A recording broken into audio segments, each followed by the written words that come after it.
Campanha, livro de Apocalipse, capítulo de número 5, apenas o versículo de número 5 também. Glória a Deus.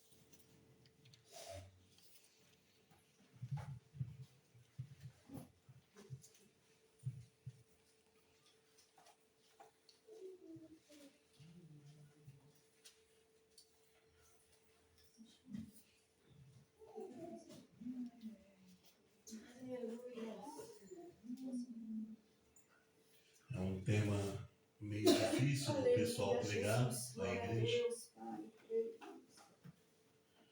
Apocalipse, o livro da revelação.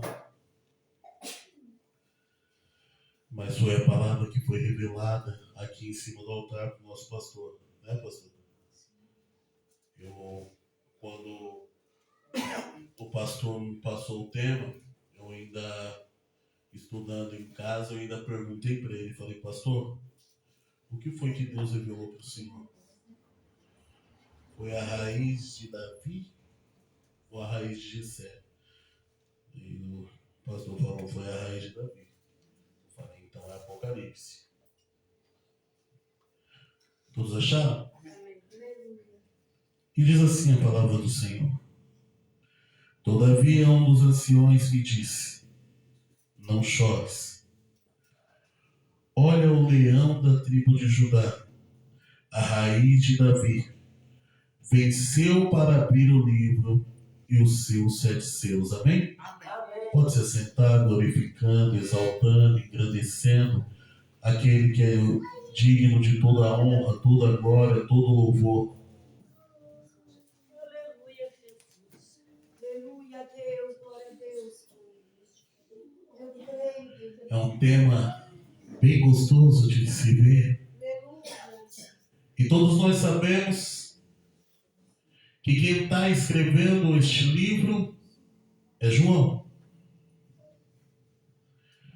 O mais interessante é que João ele está escrevendo este livro através de uma promessa que ele recebe de quem? Do nosso Senhor. E quando a palavra diz aqui, eis aí o leão da tribo de Judá, a raiz de Davi, nós estamos falando de Jesus. E foi o próprio Senhor Jesus, no livro de João, no capítulo 21, que fez essa promessa para João. A palavra vai dizer que Jesus, após ser crucificado e após ser ressurreto de novo, ele vai se apresentar primeiramente a Maria Madalena. E logo depois de se apresentar a Maria Madalena, ele se apresenta também aos seus discípulos. A palavra do Senhor vai nos dizer que Jesus ele fica ali junto com os seus discípulos 40 dias operando prodígios, milagres e maravilhas. E uma dessas vezes que ele se apresenta aos seus discípulos é na beira do mar. E o que Jesus estava fazendo ali na beira do mar? Entenda que Jesus ele morreu. Ele foi crucificado, ressuscitou. E mesmo ele operando prodígios, milagres e maravilhas, pela perseguição do povo romano, os discípulos de Jesus eles resolvem voltar atrás. E como assim voltar atrás? Pedro ele resolve voltar a pescar. Mas o mais interessante não é que Pedro resolve voltar a pescar, o mais interessante é que Pedro ele resolve voltar a pescar e os discípulos também o seguem. Pedro ele volta atrás, ele volta às velhas práticas, porque Jesus uma vez tinha falado para Pedro, Pedro, a partir de hoje você não será mais pescador de peixe, mais pescador de almas. Mas Pedro agora ele resolve voltar para o mar. A palavra diz que Pedro não tinha apanhado nada, nenhum dos seus discípulos tinham pescado nada. E quando eles estão chegando à beira da praia, eles se deparam com um homem perguntando, ei, tem algum peixe aí? Tem alguma coisa aí para você me servir? A ponto de que aqueles discípulos olharam e falaram, nós não apanhamos nada. Então a palavra diz que este homem, ele olha agora para aqueles homens dentro do barco e fala assim: lança a rede de novo à direita. E quando eles lançam a rede à direita, a palavra do Senhor vai nos dizer que eles apanham uma grande quantidade de peixe, a saber, 153 grandes peixes. A palavra do Senhor vai nos dizer que aquele discípulo ao qual amava o Senhor, agora ele reconhece que não é qualquer um que está falando da beira da praia. Ele olha para Pedro e fala assim: ei Pedro, é o Mestre, é o Senhor. O mais interessante é que Pedro foi o primeiro a voltar atrás. Pedro foi o primeiro a voltar a pescar. Foi o primeiro a largar o evangelho e voltar às velhas práticas. Mas também foi o primeiro a se arrepender. A palavra do Senhor diz que Pedro, naquele instante, ao qual João olha para ele e fala assim: é o Senhor. Pedro agora ele veste uma túnica, porque a palavra diz que ele estava despido. Ele se lança na água, ele não espera nem o barco chegar até a beira da praia, ele se lança na água e vai até o Mestre. O mais interessante é que quando Pedro ele chega, a palavra do Senhor diz que os discípulos também vêm com o barco, arrastando a rede. Eles arrancam 153 grandes peixes. Só que quando eles chegam na beira da praia, meu pastor, Jesus, aquele mesmo Jesus que tinha pedido um peixe, ele já estava na beira da praia com uma churrasqueira acesa, esperando os discípulos com peixe e com pão. A palavra diz que Jesus ali, ele come com seus discípulos. E comendo com seus discípulos, agora ele chama Pedro ao canto e fala assim: ei Simão, filho de João, tu me amas? E Pedro fala para ele: eu te amo, Senhor. Daí Jesus olha para ele e fala: então apacenta os meus cordeiros. Jesus fala uma segunda vez: ei Simão, filho de João, tu me amas mais do que estes? E Pedro fala: Senhor, tu sabes que eu te amo. Jesus fala: então apacenta as minhas ovelhas. E a palavra do Senhor vai dizer que Jesus agora lhe pergunta uma terceira vez e fala assim: ei Simão, filho de João, tu me amas? A ponto de que a palavra diz que Simão ele se entristece pela terceira vez de Jesus ter perguntado para ele. E Simão fala: Senhor, tu sabes de todas as coisas e tu também sabes que eu te amo. Então Jesus fala: então apacenta os meus pequeninos. Vem aqui, Pedro, deixa eu te falar uma coisa. Quando você era menino, você fazia as coisas de menino, se vestia como menino, mas vai chegar o tempo ao qual você não vai querer fazer, mas vão te vestir e vão te levar para lugares aonde você não quer ir, por amor do Evangelho. Daí Pedro ele olha, sabendo que Jesus estava falando da morte, e ele fala assim: Senhor, e a esse aqui? Isso acontecerá comigo. E a esse aqui, o que acontecerá? Falando de quem? Falando de João. O mais interessante é a resposta de Jesus. Jesus ele diz para ele, fala assim: Pedro, o que te importa saber o que vai acontecer com ele, se eu quero que ele viva até que eu volte?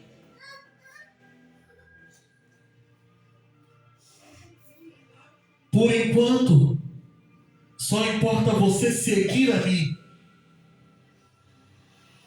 A palavra diz que Pedro ele se entristece e começa a espalhar para os outros discípulos, falando assim: João não morrerá.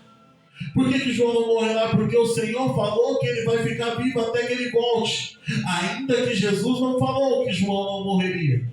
Jesus só falou que João ficaria até que ele voltasse. E o tempo foi se passando. A palavra do Senhor diz que assim como o Senhor pediu para Pedro, Pedro começou a apacentar.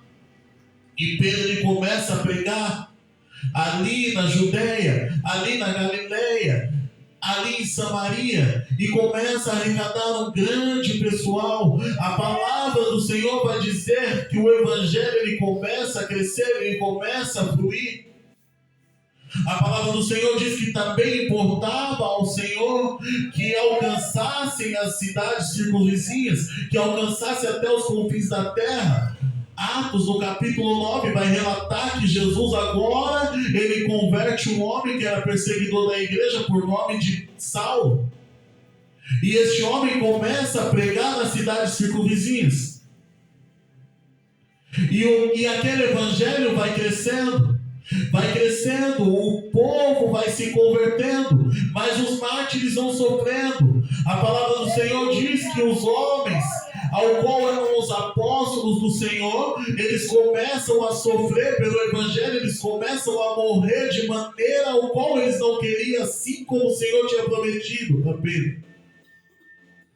A palavra do Senhor vai nos dizer que por volta do ano 65 depois de Cristo,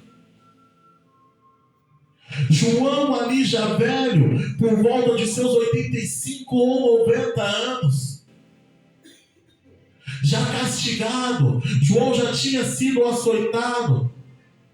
João que vivia ali na época de um tretarca chamado Domiciliano. A Bíblia não relata, mas vão ter livros que afirmam que João foi lançado até num tacho de óleo fervente e não morreu, para que se cumprisse a promessa que Deus tinha feito, que Jesus tinha feito na vida dele. A palavra diz que este homem, esse tetrarca Domiciliano, agora já tentava matar João por diversas vezes.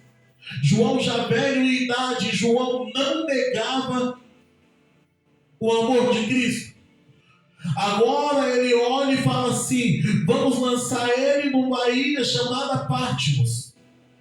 E o que tinha nessa ilha chamada Patmos? Essa ilha chamada Patmos tinha os maiores ladrões, os maiores homicidas, os maiores criminosos daquela época. Mas não só isso também, tinha também umas grandes feras que comiam os homens, tinham várias serpentes. A palavra diz que cada um que entrava dentro daquela cidade, dentro daquela ilha, eles não conseguiam sair. Por que não conseguiam sair? Porque se os homens maus não matassem, as feras vinham e comiam. E se as feras não matassem, as serpentes iam lá e matavam.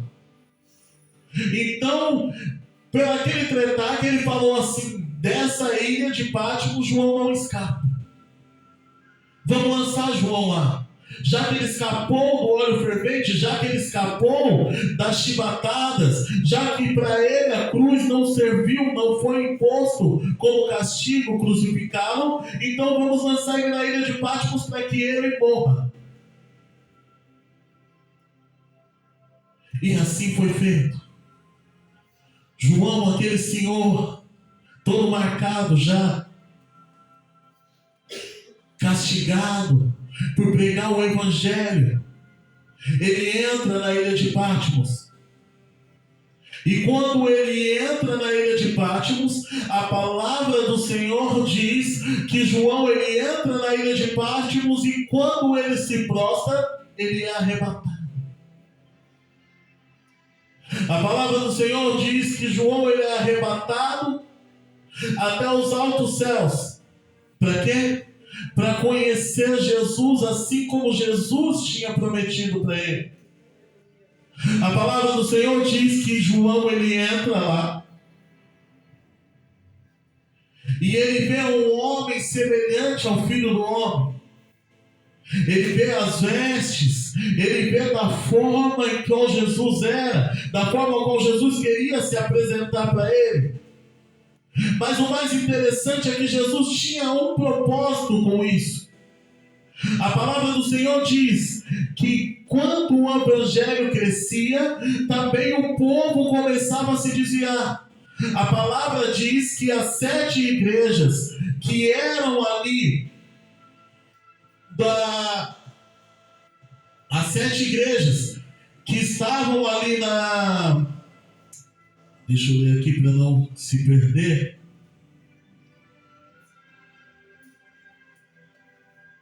Aleluia, Deus. As 7 igrejas que eram por volta ali do reino da Pérsia, que é a igreja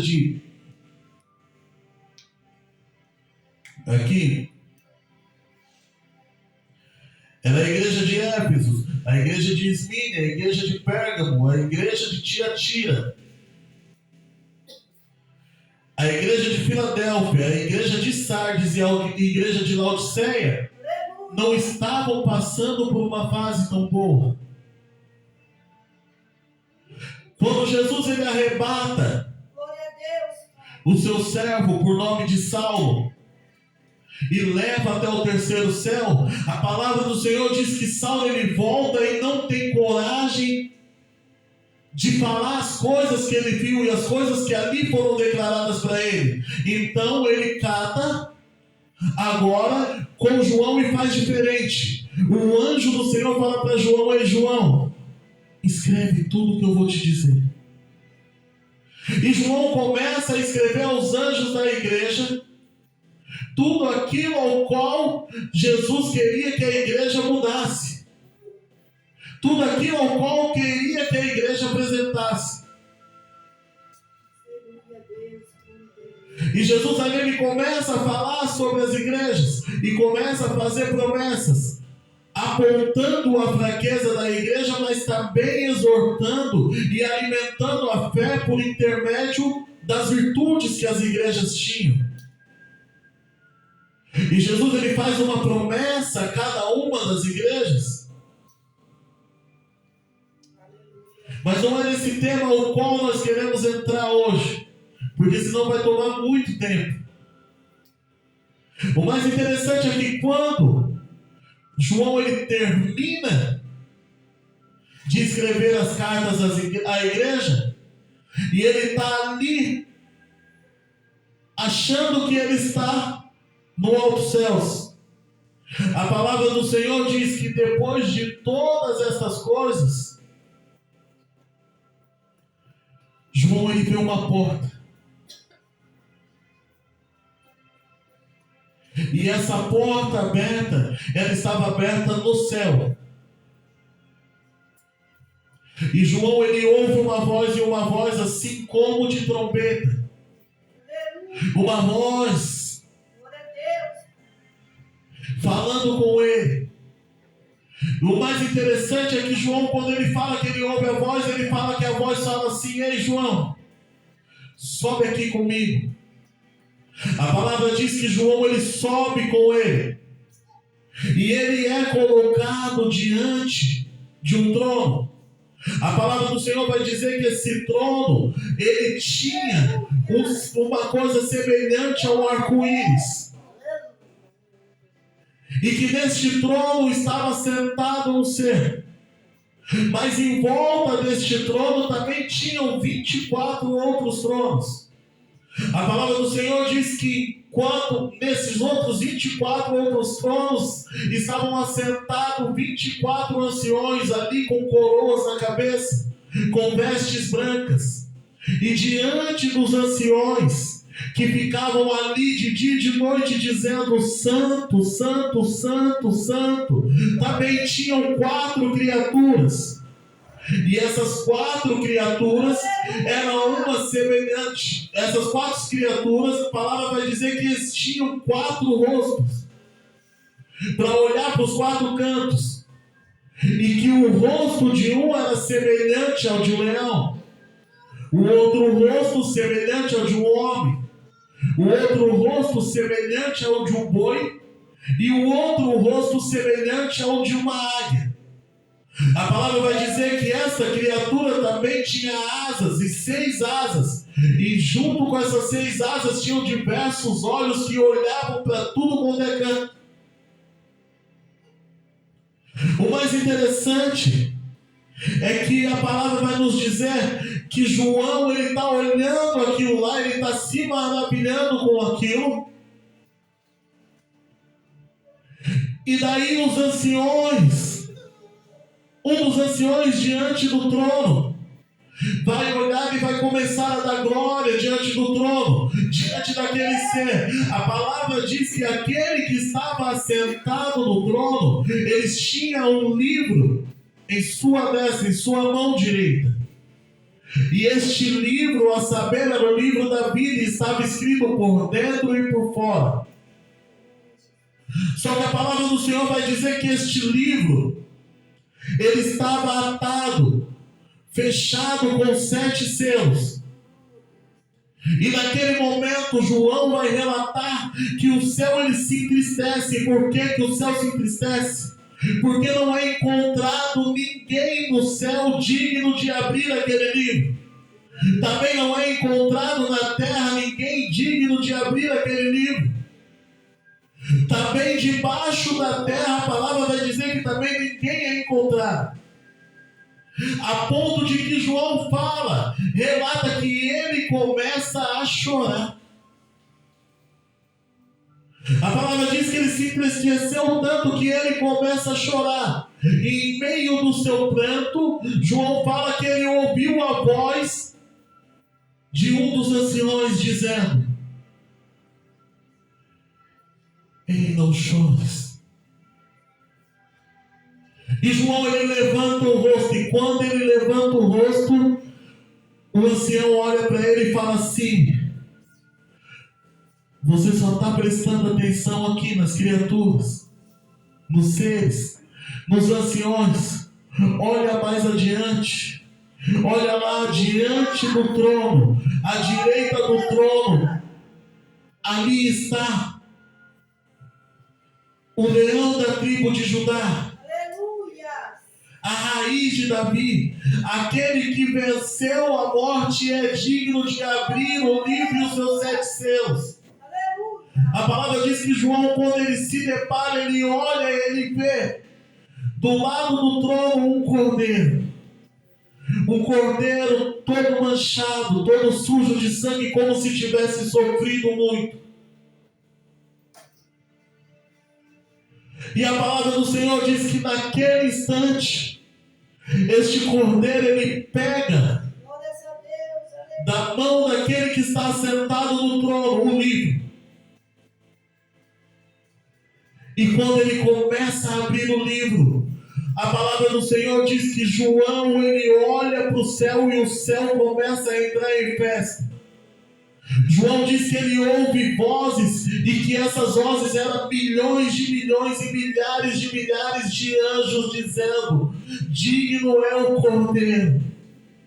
Digno é o Cordeiro de abrir o livro e desatar os 7 selos. A palavra diz que naquele mesmo instante que os anjos do céu começam a declarar que digno é o Cordeiro, a criatura também, que tinha os 4 rostos, que tinham as 6 asas, também começam a declarar, dizendo: digno é o Cordeiro, digno é o Cordeiro que abriu o livro e os seus 7 selos. A palavra do Senhor também vai relatar que junto com as criaturas agora, os 24 anciões, eles catam as coroas de cima da cabeça e lançam no chão. E diz assim: ao que está sentado no trono e ao seu Cordeiro seja dado toda a honra, toda a glória e todo o louvor, e que toda a terra, que todos os céus e tudo aquilo que esteja debaixo da terra, que declare que toda a honra, toda a glória, toda a riqueza, todo o louvor seja dado ao que está sentado no trono e ao seu Cordeiro. Amém? Assim, olha, isso é uma rica oportunidade em nome de Jesus.